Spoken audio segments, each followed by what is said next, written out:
Raw and real. Back at you with some new spill. Now the boxing world is going crazy about a potential fight between Tank and Shakur. Now I'm gonna tell y'all something. A lot of people got Shakur thinking he can really pull this shit off. But let's use common sense. Let's really use common sense. You got a fighter that's 21 wins, no losses. 10 of those 21 wins are by knockout. Then you got a fighter that's 30 wins, no losses, 28 knockouts. Okay, those are just the records.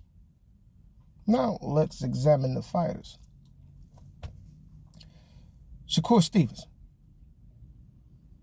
one of the best defensive fighters in the game. You know, flaw, no pop. Question mark. Chin never been tested because of the defense.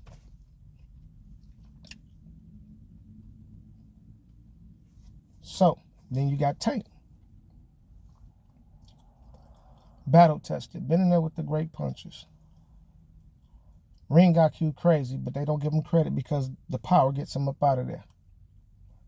So you don't see the masterful skills, you know what I'm saying? Because the fights don't go long enough for you to see that wrinkle.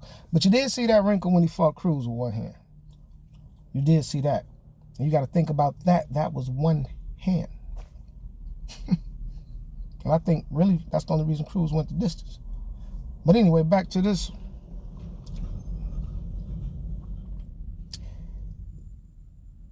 Tank attributes: power, ring IQ, and chin.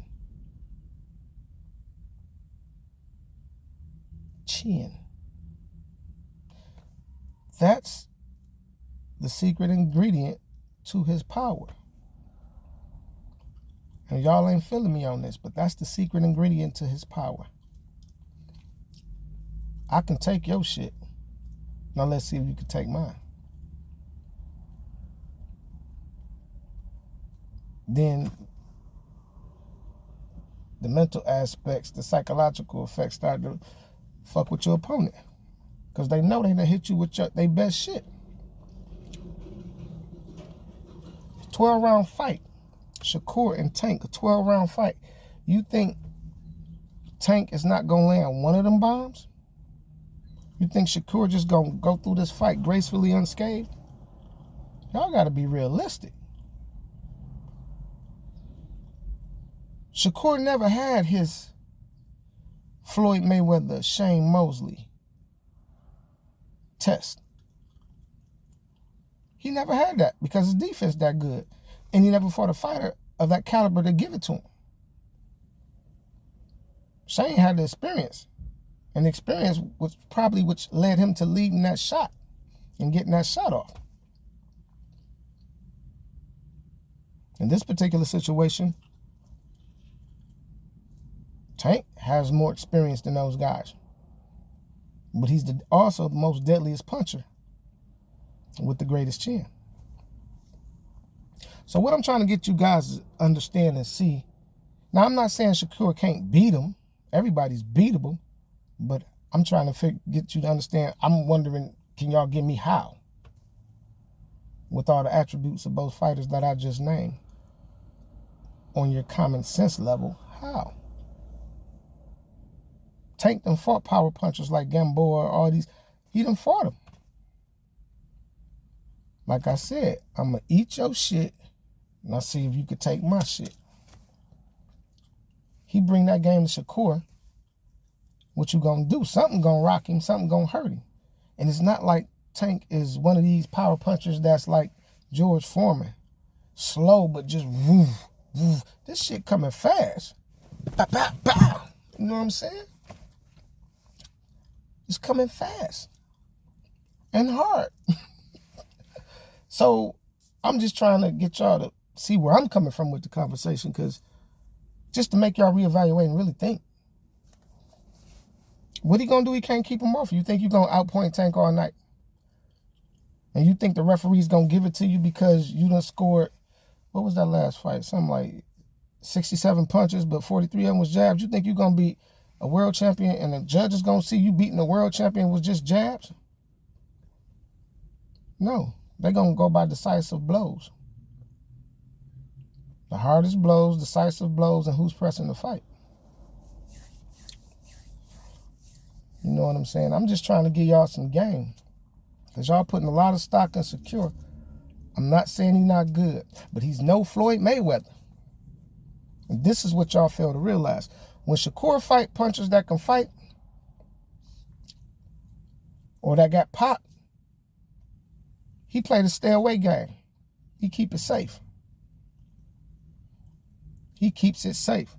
Otherwise, meanwhile, Floyd Mayweather fighting guys like Corrales, making him look bad. The offense was on point. Defense was there, but offense. See, Shakur is pro defense. His offense is just pretty much probing and keeping away. He ain't really trying to hurt you. The only fight Shakur, I say, he turned on the gas and stepped up the gas and got aggressive was with the Jamel Herring fight. That was the only fight I seen him kind of do some damage, but who can't do damage with a motherfucker with his earmuffs on the whole fight? You know what I'm saying? So, I mean, that's, y'all tell me something different if I'm wrong. Put it in the comments. Let me go look at the video if I'm missing something. But that's the only fight I seen him really get on.